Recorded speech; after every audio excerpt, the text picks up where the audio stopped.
Hey everyone, this is Grantfly on Moto, and I am going to go through a league with the Monoblack Sacrifice deck. So I'm just going to go over some of the cards in the deck here first. Basically, this whole deck's centered around having quality sacrifice outlets and things that benefit from creatures being sacrificed, creatures that are good to sacrifice, or it's good when they die, or whatever. So the whole deck's kind of premised around having a large mass of threats and kind of overwhelming your opponent. One of the tricky things is not getting mana screwed or mana flooded, which is obviously important in general, but it's especially important in this deck because the threats are not that powerful individually, so you really want a critical mass, but you also don't want to flood out because that's really bad too. And you don't want to get mana screwed because if you can't deploy things in a efficient way, then the fact that your threats are not that powerful will really come back to bite you if you don't play things on curve. So what's the solution? The closest solution I've come to is to play a lot of cycling lands. That way, yeah, they come into play tapped, which isn't great in an aggro deck, but since everything's so cheap, it's usually not that big of a deal. And you know, this lets you have enough lands to play things early, and then later on, at least some of the lands you draw, you'll be able to cycle. Sometimes you can pick things up with Aractus, Carinarium, and cycle a land that you had to play earlier.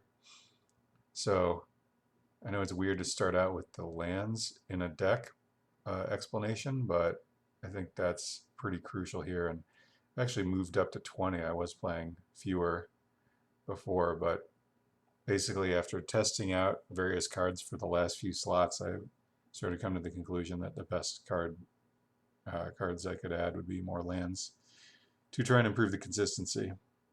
So that said, these 24 here are the creatures that I would definitely play. Carrion Feeder, probably the single most powerful creature in the deck by itself. Pretty self-explanatory what that one does. It's just one of the best sacrifice outlets available in Pauper, and a really good one in general in Magic's history. Mortician Beetle benefits from creatures being sacrificed. Doesn't always, you know, work out that well, but sometimes it just has the threat of becoming a really big creature. Nested Shambler, 1 mana. If it dies, leaves behind a creature. There's lots of cards that do that for 2 mana, but this is the only one that does it for 1 mana. Serrated Scorpion just gives you a lot of damage output from this little card, and the life gain's good against burn. It being a 1/2 is pretty relevant against things like Suffocating Fumes sometimes. And Perilous Mirror, one of the few cards that costs 2 in the deck. Just being able to deal 2 to any target when it dies is really good. Gives you a lot of flexibility. And then finally, Ecstatic Awakener, one of the new additions, or the new addition from the new Innistrad set in the main deck. Just kind of what the deck needed as an additional powerful sacrifice outlet.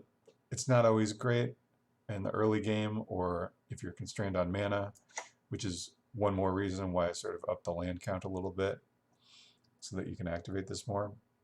But yeah, it's pretty powerful. I could maybe see only playing 3, but since it's not that good in multiples usually, but I'm playing 4 at the moment.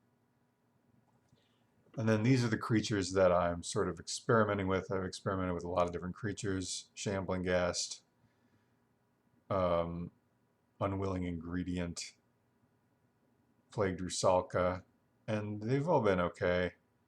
The Skeleton, I think it's okay to play 1. It just gives you a lot opportunity to spend some extra mana you might have in the late game if games go that way at certain times. You wouldn't really want to, because you'll almost never have that much mana available. Well, also they're not really good at multiples. So yeah, and you don't need it, so that's why I'm just playing one, but it can be good sometimes. And then the Lampet of Death's Vigil just gives you another angle to, another sack outlet, another angle to kind of like finish off a game with sometimes. And then the removal suite, well actually, before I get to the removal, I guess I'll talk about these cards which aren't removal. For Village Rites, this card is very good, and you know, 1 mana sacrifice outlet for pumping your beetle, drawing cards, sacrificing a creature that they otherwise might want to kill. I would probably play 4. I've thought about cutting down to 3 because sometimes it's not great in the early game when you can't really afford to be leaving mana up, but I think it's good enough to play 4. And then 2 Unearth, a way to get back your crucial cards, which can vary depending on the situation what that is, but you know, if you need the sacrifice outlet, it can get Carrion Feeder or Beetle, or if you're more in a kind of finishing off the game type situation, it can get back a Scorpion or a Mirror. But I'm only playing 2 because they're not really going to be useful until at least a little bit into the game. Supernatural Stamina, I was playing 2 of these. I've cut down to 1 to try and give the deck some more consistency with the lands, but this card is sometimes an incredible blowout when it works. You can pump a Nested Shambler, and if you sacrifice it, you'll get 3 squirrels. Or if it dies some other way, it can provide you kind of like a surprise extra damage from a Serrated Scorpion or Perilous Mirror. So it's pretty good sometimes, but you know, it's conditional, so that's why I'm only playing 1. The removal suite, I was playing Bone Shards up until recently. I've cut those because even though it is a way to sacrifice your creatures, it just in practice hasn't worked out as being something you want to do frequently enough to justify it. And cutting them let me move a couple Chainer's Edicts to the main deck, which I wanted for in the board anyway for Boggles, so I've just moved the main. And it still triggers Beetle, and it's another thing you can do if you are flooding out a bit in the late game. And then the others, Snuff Out, just a free removal spell. In an aggro deck, you usually don't care about the life that much, so it seems pretty easy to play one of these. And Tragic Slip, the fact that it's an instant is kind of what made me go up to 4 of these against Delver.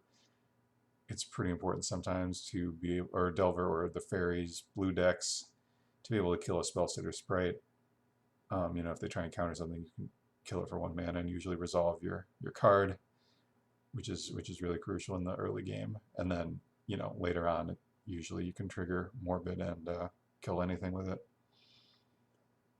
So moving on to the board, 1 additional Snuff Out for matchups like the blue decks with Sprite, where killing something at instant speed for free can be pretty important. 4 Choking Sands against Tron, and probably I would bring them in against some of the white-based decks that have bounce lands like white-red or white-black. 2 Suffocating Fumes for Elves and other kinds of, you know, anything else you might encounter where this could be good. It is a little pricey at 3 mana, so I think 2 is the most I would want to play. Chainer's Edicts, mainly for Boggles, but you'd also want them against the white aggro decks that have that protection from black creature in it. Just another flexible removal spell here, an Echoing Decay, and 3 Life Staff, mainly for burn, or actually exclusively for burn. I don't think I would bring them in anywhere else. And then Rotten Reunion, I was playing Nile Spellbomb, but this card synergizes a bit better with this deck since it makes a creature that gets sacrificed, or you can sacrifice it if you want, so you can use it proactively to put some more pressure on them or finish off an opponent. And then, you know, the main reason you'd be bringing it in is to target some card in their graveyard. If obviously if they're playing a graveyard-based deck like that Mogwarts combo deck, or I'd bring it in against Tron to target, you know, a mystical teachings or something there, trying to target with Pulse of Marasa or whatever. There's a few other situations. I'd probably bring it in against a deck that had prismatic strands as well. So that's the overview of the deck, and I will hop in a league.